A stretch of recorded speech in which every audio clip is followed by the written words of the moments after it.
আসসালামু আলাইকুম। আসছিলাম গ্রামে আমার কাকার বাসায়।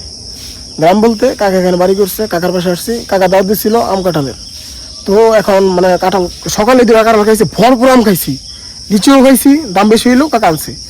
এখন ওই যে আরও কাঁঠাল খামো, আমি খামো, আমার ভাই খাইবো, আমার ভাইরা আছে খাইবো।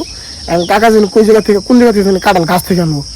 হ্যাঁ হ্যাঁ ঠিক আছে, তাহলে আসেন, গাছ থেকে পারবো।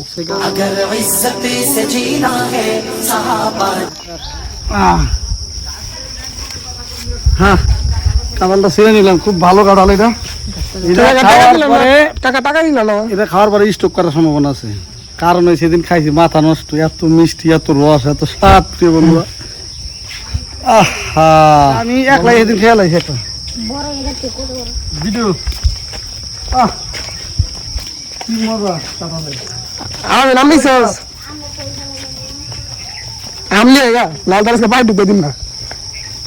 এত মিষ্টি এই কাঁঠালটা বন্ধুরা, আমি আপনাদেরকে বোঝাতে ব্যর্থ।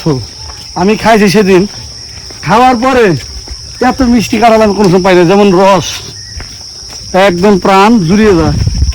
তাহলে কাকা আমার দূরে দিয়ে দিও জানার সময়। হ্যাঁ, দেখি চিন্তা ভাবনা করতেছি ইনশাল্লাহ।